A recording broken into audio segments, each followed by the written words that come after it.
Hello friends, welcome back to my YouTube channel. आज class 16 है जिसमें हम लोग दिल्ली सल्तनत के बारे में पढ़ने वाले हैं। उसमें गुलाम वंश के बारे में पढ़ने वाले हैं जिसका कार्यकाल 1206 से 1290 ईस्वी तक रहा। तो चलिए वीडियो स्टार्ट करते हैं। गुलाम वंश 1206 से 1290 ईस्वी तक रहा, जिसमें हम लोग सबसे पहले कुतुबुद्दीन ऐबक के बारे में पढ़ेंगे जिसका कार्यकाल 1206 से 1210 ईस्वी तक था। ऐबक को निशापुर के काजी फ़खरुद्दीन अब्दुल अजीज़ कूफ़ी ने खरीदा था। काजी के पुत्रों से गौरी ने ऐबक को खरीदा था। ऐबक को लाख बख्श, पिलबख्श, हातिम द्वितीय तथा कुरान खां आदि उपनामों से भी जाना जाता है।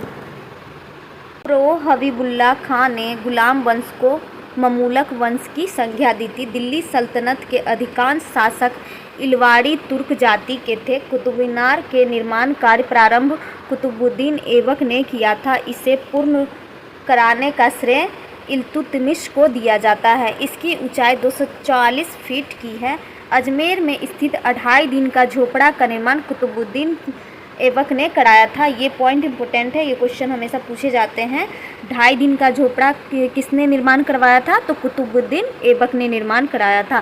भारत में सुल्तान की उपाधि का प्रचलन तुर्कों ने किया था। भारत में सुल्तान की उपाधि का प्रचलन किसने किया था? तो तुर्कों ने किया था। गौरी की मृत्यु के पश्चात ऐबक उसके भारतीय प्रदेशों का शासक हुआ। गौरी की मृत्यु के पश्चात ऐबक उसके भारतीय प्रदेशों का शासक हुआ। 25 जून 1206 ईस्वी को सिंहासनारूढ़ हुआ। लाहौर ऐबक की राजधानी थी। कुतुबुद्दीन ऐबक की राजधानी क्या थी? तो लाहौर थी। उसके राज्य को 1208 ईस्वी में गजनी के शासक महमूद द्वितीय ने मान्यता प्रदान की। ऐबक ने ताजुद्दीन या लोदौज की पुत्री से विवाह किया तथा नासिरुद्दीन कुवाचा से अपनी बहन का विवाह किया। ऐबक की मृत्यु 1210 ईस्वी में चौगान पोलो खेलते समय घोड़े से गिरकर हुई थी। उसे लाहौर में दफनाया गया था। तो कुतुबुद्दीन ऐबक की मृत्यु कब हुई थी? 1210 ईस्वी में हुई थी। कैसे हुई थी? तो पोलो खेलते समय घोड़े से गिरने के कारण हुई थी। मुदवीर तथा हसन निजामी ऐबक के दरबार में रहते थे। ऐबक को 1208 ईस्वी में दास्ता से मुक्ति मिली थी। गौरी के उत्तराधिकारी गयासुद्दीन से मुक्ति पत्र प्राप्त हुआ। अब हम लोग इल्तुतमिश के बारे में पढ़ते हैं जिसका कार्यकाल 1211 से 1236 ईस्वी तक था। इल्तुतमिश इलवाड़ी तुर्क था। सुल्तान बनने के बाद वह बदायूं का सूबेदार था। इल्तुतमिश ऐबक का दास था। कुतुबुद्दीन ऐबक का दास था इल्तुतमिश, जो 1211 में राजगद्दी पर बैठा। ऐबक ने उसे गुजरात अभियान से लौटते समय खरीदा था। कुतुबुद्दीन ऐबक का वो दास था जिसे गुजरात अभियान से लौटते समय कुतुबुद्दीन ऐबक ने उसे खरीदा था। खोसरो से युद्ध के दौरान उसकी प्रतिभा से प्रसन्न होकर 1205 ईस्वी में गौरी ने ऐबक को उसे मुक्त करने का आदेश दिया था। इल्तुतमिश को सुल्तान के पद की स्वीकृति बगदाद के खलीफा अल मुंताशिर बिल्लाह से 1229 ईस्वी में मिले। इसे खिलत कहा जाता है। दिल्ली सल्तनत का वास्तविक संस्थापक इल्तुतमिश को माना जाता है। तो दिल्ली सल्तनत का वास्तविक संस्थापक किसे माना जाता है? इल्तुतमिश को माना जाता है। इल्तुतमिश प्रथम शासक या जिसने सर्वप्रथम अस्थायी सेना का गठन किया था। शुद्ध अरबी भाषा में सिक्के जारी करने वाला दिल्ली सल्तनत का प्रथम शासक इल्तुतमिश या इसने जीतल टका सिक्का जारी किया था। इक्ता प्रथा को इल्तुतमिश ने शुरू किया था। इक्ता प्रथा को किसने शुरू किया था? तो इल्तुतमिश ने शुरू किया था। तुर्कान ए चहलगानी चालीसा विभाग का गठन इल्तुतमिश ने किया। इल्तुतमिश दिल्ली सल्तनत का प्रथम प्रभुत्व संपन्न शासक था जिसने बगदाद के खलीफा से वैधानिक सम्राट की मान्यता प्राप्त की थी। खलीफा से सुल्तान ए आजम की उपाधि भी मिली। मिनहाज उस सिराज ने तबकात ए नासिरी में इस संबंध में लिखा है। इस्लाम की राजधानी से भेजे गए लाल वस्त्र, आभूषण एवं उपहार को सुल्तान, उसके पुत्रों तथा अमीरों ने स्वीकार किया था। इसने सल्तनत की राजधानी लाहौर से दिल्ली स्थानांतरित की थी। निजामुद्दीन जुनैदी इल्तुतमिश का वजीर था। इल्तुतमिश के समय में चंगेज खान के नेतृत्व में मंगोल आक्रमण का खतरा उत्पन्न हुआ था।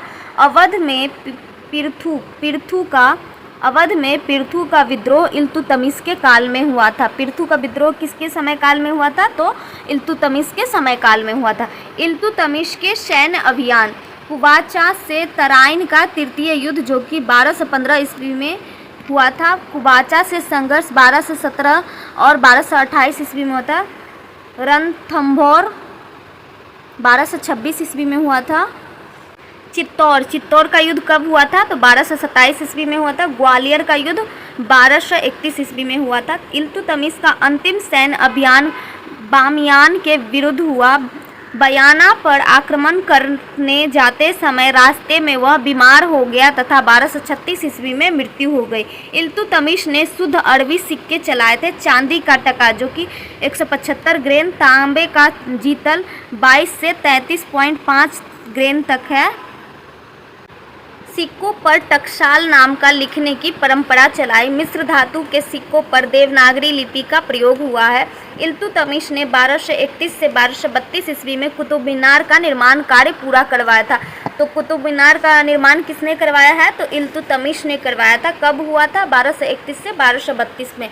भारत में सबसे पहला मकबरा इल्तुतमिश ने ही बनवाया था। इसे सुल्तानगढ़ी पुत्र नासिरुद्दीन मोहम्मद का मकबरा कहते हैं। ये क्वेश्चन भी पूछा जा सकता है, इसको भी याद कर ले। भारत में सबसे पहला मकबरा कौन सा था? तो सुल्तानगढ़ी जो पुत्र नासिरुद्दीन मोहम्मद का मकबरा कहा जाता है, जो कि इल्तुतमिश ने बनवाया था। दिल्ली में मदरसा ए मुइज्जी तथा बदायूं का नासिरी मदरसा इल्तुतमिश ने ही बनवाए हैं।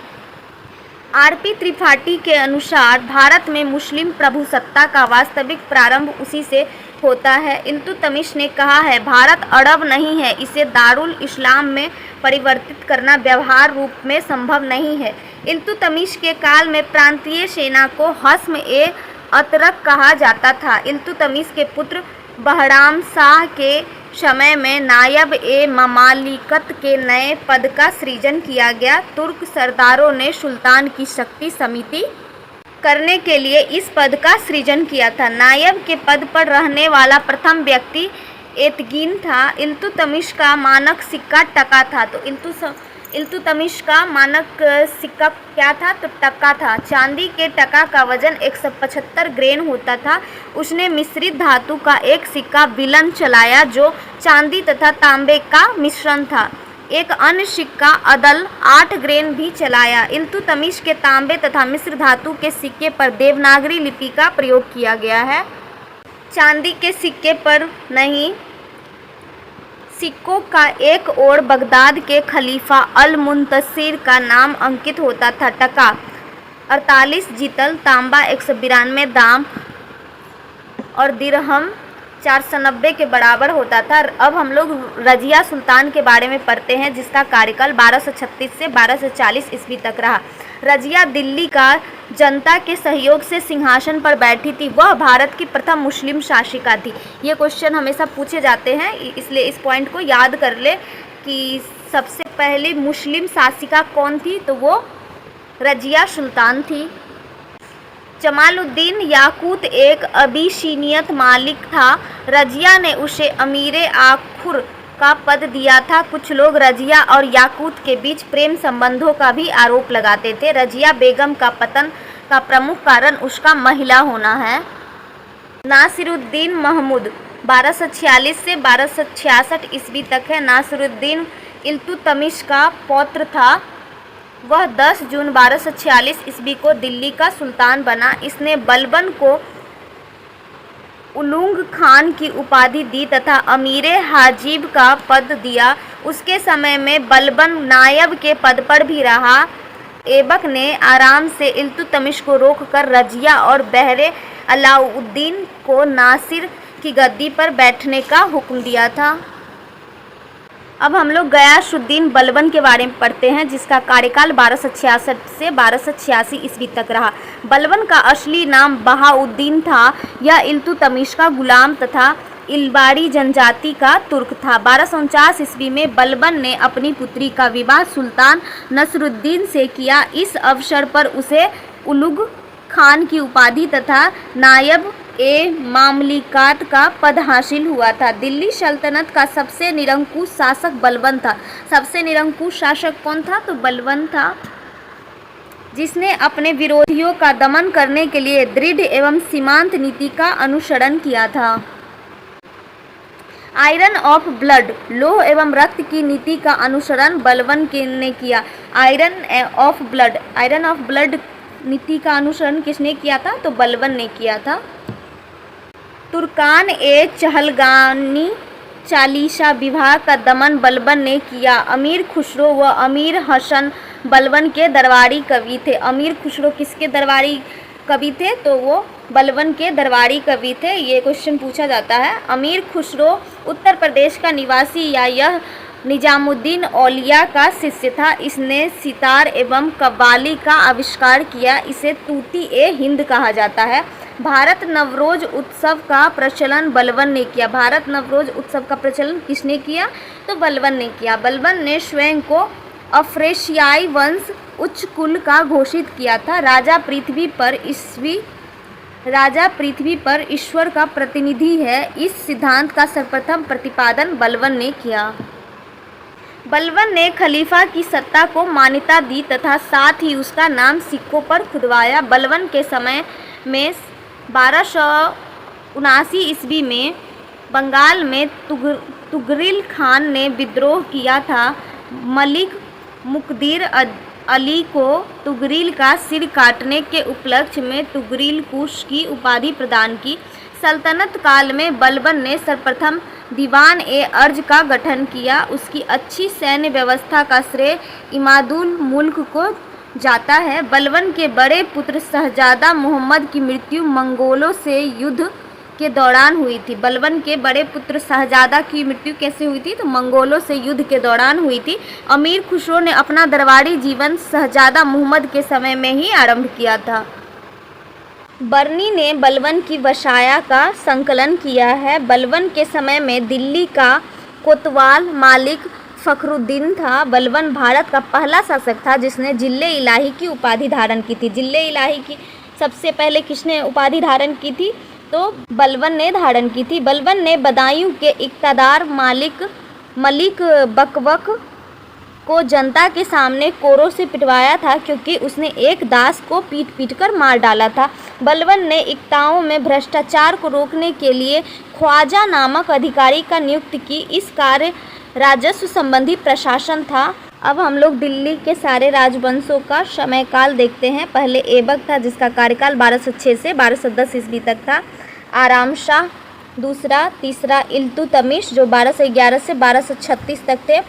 रुकनुद्दीन फिरोज शाह थे। उसके बाद रजिया बनी जो कि 1236 से 1240 में रही।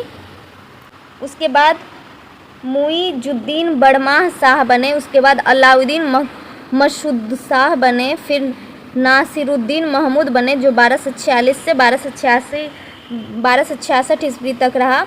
उसके बाद बलबन बना जो कि 1266 से 1286 ईस्वी तक इसका कार्यकाल रहा। अब हम लोग खिलजी वंश के बारे में पढ़ते हैं जो कि गुलाम वंश के बाद खिलजी राजवंश का कार्यकाल था। 1290 से 1320 ईस्वी तक रहा। जलालुद्दीन खिलजी। दिल्ली सल्तनत के काल में खिलजी वंश ने सबसे कम समय 1290 से 1320 ईस्वी के समय केवल 30 वर्ष शासन किया। प्रथम शासक जलालुद्दीन खिलजी तथा अंतिम शासक नसरुद्दीन खुसरो शाह था। सल्तनत काल में उच्च पदों पर भारतीयों की नियुक्ति की प्रथा खिलजी काल में प्रारंभ हुई। मलिक छज्जू बलबन का भतीजा था। जलालुद्दीन ने उसे कड़ा मणिकपुर का सूबेदार बनाया। उसने 1290 में ही विद्रोह किया था। मणिकपुर का सूबेदार बनाया था उसने 1290 में ही विद्रोह किया था, लेकिन जलालुद्दीन ने उसके साथ नम्रता का व्यवहार किया था। जलालुद्दीन के समय 2 बार मंगोल आक्रमण का खतरा उत्पन्न हुआ। पहला हलाकू के पुत्र अब्दुल्लाह के नेतृत्व में, दूसरा चंगेल खान के नाती उलगू खां के नेतृत्व में। उलगू खां के नेतृत्व में 4000 मंगोलों ने इस्लाम कबूल कर लिया तथा वे दिल्ली में ही बस गए। इन्हीं मंगोलों को नव मुसलमान कहा जाता है। कालांतर में जलालुद्दीन ने अपनी पुत्री का विवाह उलगू खां से कर दिया था। दीवाने वकूफ़ की स्थापना जलालुद्दीन खिलजी ने किया। दीवाने वकूफ़ की स्थापना किसने किया? तो जलालुद्दीन खिलजी ने किया था। अब हम लोग अलाउद्दीन खिलजी के बारे में पढ़ते हैं, जिसका कार्यकाल 1296 से 1316 ईस्वी तक था। अलाउद्दीन खिलजी का मूल नाम अली गुरशस्प था। वह 22 अक्टूबर 1296 को जलालुद्दीन का वध करके सुल्तान बना था। अलाउद्दीन ने सिकंदर द्वितीय की उपाधि धारण की तथा इसे अपने सिक्कों पर अंकित करवाया। अलाउद्दीन के समय के प्रमुख विद्रोह थे नव मुस्लिम विद्रोह, जो 1299 ईस्वी में खम्स के प्रश्न पर था। भतीजे अकत खां का विद्रोह। इस अवसर पर मानिक नाम के एक दास ने उसकी प्राण रक्षा की थी। भांजे अमीर उमर एवं मंगू खां का विद्रोह। हाजी मौला का विद्रोह कोतवाल बनाना चाहता था। अलाउद्दीन ने विद्रोह के कारणों को समझने पर इनके उन्मूलन के लिए 4 अध्यादेश जारी किए, जो कि पहला था अमीरों की पेंशन एवं उपहार छीन लिए, जागीरें छीन ली।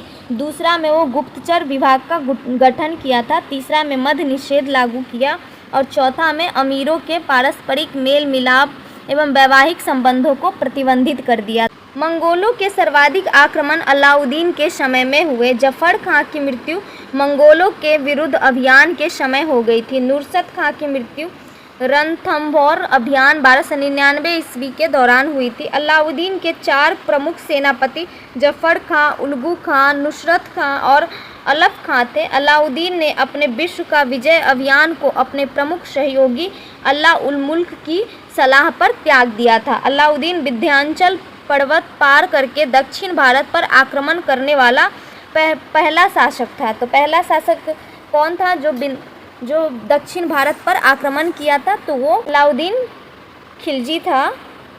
कश्मीर, उड़ीसा, बंगाल एवं बिहार उसके साम्राज्य में सम्मिलित नहीं थे। दक्षिण में पांड्य राज्य ने अलाउद्दीन की अधीनता स्वीकार नहीं की थी। अलाउद्दीन के प्रमुख विजय अभियान, जो कि गुजरात के नुसरत खां का था, कर्ण, रणथंभौर, उलगू खान और नुसरत खान ने मिलकर किया था। हमीर देव चित्तौड़, अलाउद्दीन राणा रतन सिंह मालवा, आइन मुल्क, महलक देव शिवाना, कमालुद्दीन गुर्ग, शीतल देव जालौर, कमालुद्दीन गुर्ग, कान्हर देव। गजनवी द्वारा ध्वस्त किए गए सोमनाथ मंदिर का जीर्णोद्धार कुमारपाल ने कराया था। अलाउद्दीन की सेना ने इसे फिर से लूटा। तो ये क्वेश्चन पूछा जाता है कि सोमनाथ मंदिर को ध्वस्त किसने किया था? तो गजनवी ने किया था, मोहम्मद गजनवी ने किया था। कर्ण बघेला की पत्नी कमला देवी से अलाउद्दीन ने विवाह किया तथा उसे अपनी प्रिय रानी बनाया। काफूर 1000 दिनारी को नुसरत खां ने गुजरात अभियान के समय खंभात से खरीदा था। काफूरी को ताजुल मुल्क की उपाधि मिली थी। सैनिकों को नगद वेतन देने की प्रथा को अलाउद्दीन ने शुरू किया था। तो सैनिकों को नगद वेतन देने की प्रथा किसने शुरू किया था? तो अलाउद्दीन खिलजी ने शुरू किया था। बाजार नियंत्रण मूल नियंत्रण प्रणाली को अलाउद्दीन खिलजी ने शुरू किया था। सैनिकों को हुलिया, नोट एवं घोड़ों को दागने की प्रथा को अलाउद्दीन ने शुरू किया था। अलाउद्दीन खिलजी द्वारा लागू की गई बाजार नियंत्रण प्रणाली सैनिकों के भले के लिए लागू की। अलाउद्दीन खिलजी दिल्ली सल्तनत का प्रथम शासक था जिसने सर्वप्रथम दक्षिण भारत जीतने का प्रयास किया था। सरायत के नियमों की अवहेलना करने वाला दिल्ली सल्तनत का प्रथम शासक अलाउद्दीन खिलजी द्वारा लागू किया गया था। खम्स कर एक लूटकर था। धर्म एवं राजनीति को पृथक करने वाला शासक अलाउद्दीन खिलजी था। भूमि माप की प्रथा, बीघा एवं विश्वा प्रथा को अलाउद्दीन खिलजी ने शुरू किया था। अलाउद्दीन के 1296 ईस्वी के दक्षिण अभियान, रणथंभौर अभियान तथा चित्तौड़ अभियान के समय अमीर खुसरो साथ गए थे। खुसरो ने चित्तौड़ किले के विषय में लिखा है, हिंदुओं का स्वर्ग 7वें स्वर्ग से भी ऊंचा है। गौरा तथा बादल चित्तौड़ की राजपूत सेना में थे। पद्मावत पद्मिनी की कहानी की रचना मलिक शोहमत जायसी ने शेरशाह के काल में की थी। अलाउद्दीन ने देवगिरी के शासक रामचंद्र देव के साथ सम्मानपूर्वक व्यवहार किया था तथा राय राहन की उपाधि दी। इसके अतिरिक्त उसे स्वर्ण छत्र 1,00,000 स्वर्ण टका तथा गुजरात के नौसारी का जागीर प्रदान की। तेलंगाना के शासक प्रताप रुद्रदेव द्वितीय से मलिक काफूर ने कोहिनूर हीरा प्राप्त किया था। तो ये क्वेश्चन भी पूछा जा सकता है, इसको भी याद कर ले इस पॉइंट को। तेलंगाना के शासक प्रताप रुद्रसेन द्वितीय से मलिक काफूर ने कोहिनूर हीरा प्राप्त किया था। अलाउद्दीन मालवा का शासक महमूद द्वितीय, हुमायूं, मीर जुमला, शाहजहां, नादिर शाह, मुहम्मद शाह, शाह शुजा, रंजीत सिंह, दिलीप सिंह डलहौजी अब ब्रिटिश राजमहल में है। अलाउद्दीन की दक्षिण विजय मलिक काफूर के नेतृत्व में, तो ये यादव वंश देवगिरी का हुआ था, काकतीय तेलंगाना, होयसल का हुआ था, पांड्य का हुआ था, पुनः देवगिरी का हुआ था। होयसल राजा वीर वल्लभ तृतीय का अलाउद्दीन ने खिलत छत्र, एक मुकुट तथा 10 लाख टके की थैली प्रदान की थी। अलाउद्दीन के समय में होने वाले मंगोल आक्रमण एवं उसके सेनापति। मंगोल आक्रमण में कौन कौन से सेनापति थे? 1297 से 1298 में कादिर खां थे, 1299 में सल्दी खां थे, 1299 में कुतलुग ख्वाजा थे। इसी आक्रमण के दौरान ही जाफर खान की मृत्यु हो गई थी, उसे मारा गया था। 1303 में तारगी की, 1305 में अलीबेग, 1306 में इकबालमंद। सिंधु नदी 1306 ईस्वी के बाद सल्तनत तथा मंगोलों के बीच की सीमा। प्रशासन के 4 विभाग थे: दीवाने वजारत, दीवाने आरिज, दीवाने रिसालत, दीवाने इंशा। अलाउद्दीन ने दीवाने रियासत नामक एक नए विभाग का गठन किया जिसका कार्य बाजार नियंत्रण एवं व्यापारियों पर नियंत्रण रखना था। मुहतसीब का कार्य जनसाधारण के आचरण की देखभाल करना तथा माप तौल की निरीक्षण करना था। अमीर खुसरो को प्रथम बार अलाउद्दीन ने दरबारी कवि नियुक्त किया था। तो अमीर खुसरो को पहली बार अलाउद्दीन खिलजी ने ही दरबारी कवि नियुक्त किया था। अलाउद्दीन का पुत्र शहाबुद्दीन उमर रानी झात्यपाली से पैदा हुआ था। अलाउद्दीन के बाद मलिक काफूर के संरक्षण में शासक बना। मुबारक शाह खिलजी ने स्वयं को खलीफा घोषित किया। उसने उल इमाम तथा अल वाशिक बिल्लाह की उपाधियां धारण की थी। बरनी के अनुसार वह कभी कभी नग्न होकर अपने दरबारियों के बीच दौड़ा करता था। उसने जीवन प्रयत्न शेख निजामुद्दीन औलिया से द्वेष रखा। मुबारक शाह की हत्या जहारिया नामक एक व्यक्ति ने की। इसी के साथ खिलजी वंश का अंत हो गया। तो मुबारक शाह अंतिम शासक था खिलजी वंश का जिसकी हत्या जहारिया नामक व्यक्ति ने की थी। खुसरो शाह 15 अप्रैल से 7 सितंबर 1320 तक शासन किया। वह एक धर्म परिवर्तित मुसलमान था। वह सल्तनत की गद्दी पर बैठने वाला प्रथम भारतीय मुसलमान था। इसने पैगंबर का सेनापति की उपाधि धारण की थी। अलाउद्दीन ने स्वयं को खलीफा का नायब नहीं माना था। अंतिम खिलजी शासक मुबारक शाह खिलजी था। तो अंतिम खिलजी शासक कौन था? तो मुबारक शाह खिलजी था।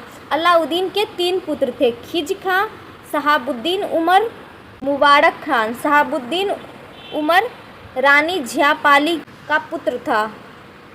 इस क्लास को हम लोग यहीं ख़त्म करते हैं। इसके सारे टॉपिक ख़त्म हो गए हैं। तो अगले क्लास में हम लोग तुगलक वंश के बारे में पढ़ने वाले हैं। अगर वीडियो अच्छा लगा हो तो वीडियो को लाइक करें, चैनल को सब्सक्राइब करें और बेल आइकन दबाना ना भूलें। Thank you.